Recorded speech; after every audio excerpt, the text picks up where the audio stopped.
નમસ્કાર મિત્રો, D farmer ચેનલમાં તમારું સ્વાગત છે। દેશ, દુનિયા અને ગુજરાતના તાજા, મોટા અને સૌથી મહત્વપૂર્ણ સમાચાર જાણીએ તે પહેલા ચેનલમાં નવા હોય તો ચેનલને જરૂરથી સબસ્ક્રાઇબ કરી અને વિડીયોને લાઇક કરી દેજો।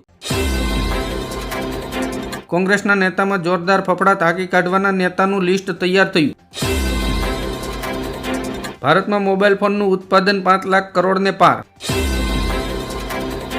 સમ્રાટ ચૌધરીએ કહ્યું, નીતિશ સરકાર દર મહિને 12 લાખ નોકરીઓ પૂરી પાડવા માટે કામ કરી રહી છે।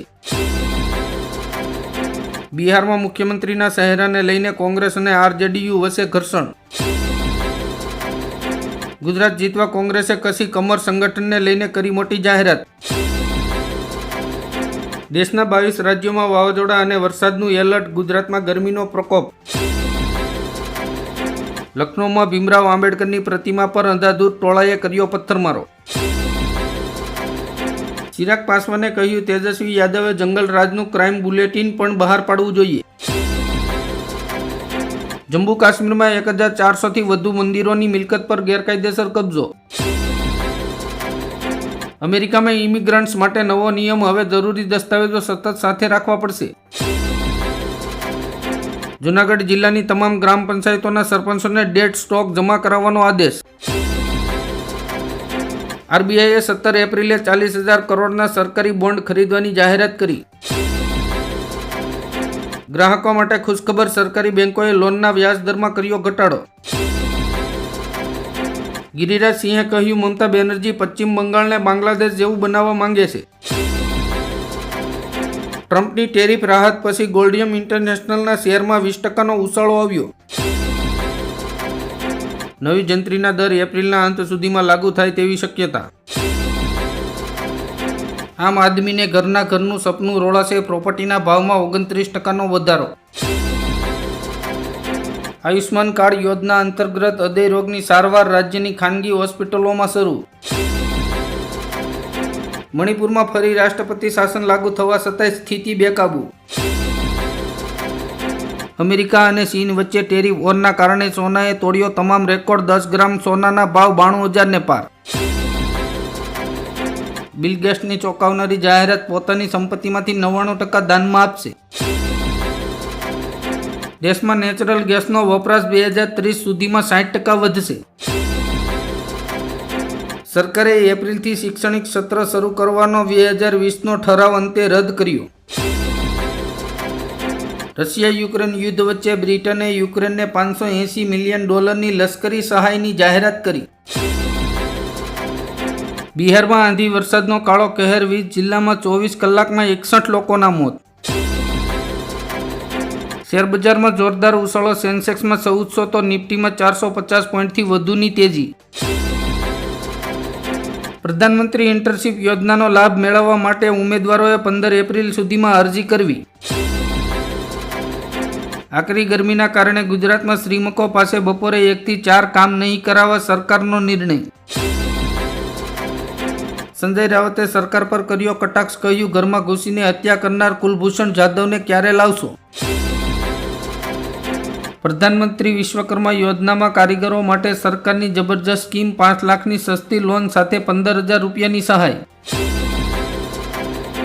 એપાર્ટમેન્ટમાં રહેતા લોકો માટે મોટો ઝટકો, વધુ મેન્ટેનન્સના ખર્ચ પર લાગશે 18% જીએસટી। સુરતમાં 118 રત્ન કલાકારોને મોતને ઘાટ ઉતારી દેવાનું ખોફનાક કાવતરું ઘડવામાં આવ્યું। અંબાલાલ પટેલની આગાહી, 48 કલાકમાં ગુજરાતના વાતાવરણમાં આવશે પલટો, બનાસકાંઠા સહિત 9 જિલ્લાઓમાં વંટોળિયા સાથે વરસાદની વકી। ભારતમાં કોરોના જેવી સાયલેન્ટ એપિડેમિક મહામારીનો ખતરો। ગરમીથી ગુજરાતીઓને મળશે રાહત, તાપમાનમાં થશે ઘટાડો, હવામાન વિભાગની આગાહી। ચારધામ યાત્રા માટે 20 દિવસમાં 15 લાખથી વધુ શ્રદ્ધાળુઓએ કરાવ્યું રજીસ્ટ્રેશન। સુરતમાં શ્રી હનુમાન જન્મ ઉત્સવને લઈને તૈયારીઓ શરૂ, અટલ આશ્રમમાં 6000 કિલોનો લાડુ તૈયાર કરવામાં આવ્યો। વિનેશ ફોગાટે સરકારની નોકરી છોડીને 4 કરોડની કેશ પ્રાઇઝ પસંદ કરી, હરિયાણા સરકારે આપી હતી ચોઈસ। દિલ્હીનો લાલ કિલ્લો અને જામા મસ્જિદને બોમ્બથી ઉડાવી દેવાની ધમકી મળી। 128 વર્ષ પછી ઓલિમ્પિકમાં ક્રિકેટનું કમબેક, 6 ટીમોના 90 ખેલાડીઓ લેશે ભાગ। આરબીઆઈ કડક નિયમો લાવી રહી છે. હવે સોનાની કિંમતના 90% ને બદલે 75% સુધીની લોન મળશે. મનસુખ વસાવાનું રોજગાર પર મોટું નિવેદન. ભાજપનો ઉદ્દેશ્ય દરેક નાગરિકને સમૃદ્ધ બનાવવાનો છે. રાજ ઠાકરેએ કડક અવાજ ઉઠાવ્યો. મહારાષ્ટ્રમાં ફરી મરાઠી ભાષા માટે આંદોલન ગરમાયું. ટેકનોલોજી મંત્રી અશ્વિની વૈષ્ણવે કહ્યું, હવે હોટલ અને દુકાનોમાં નહીં આપવી પડે આધારની ફોટોકોપી. 2029માં બીજેપી જીતશે તો કોણ બનશે વડાપ્રધાન? નરેન્દ્ર મોદીને લઈને દેવેન્દ્ર ફડણવીસે કર્યો મોટો દાવો. રિઝર્વ બેંક ઓફ ઇન્ડિયાએ રેપો રેટમાં કર્યો 6%નો ઘટાડો. હોમ લોનથી લઈને કાર લોન થશે સસ્તી. ગુજરાત સરકારનો મોટો નિર્ણય. હવે માત્ર 10 દિવસમાં એનએની મંજૂરી મળી જશે. દેશ નિકાલાના આદેશ બાદ અમેરિકા ન છોડનારાઓ પર દરરોજ $998 દંડ ફટકારવાની યોજના. ભારત પર આજથી ટ્રમ્પનો 26% ટેરિફ લાગુ.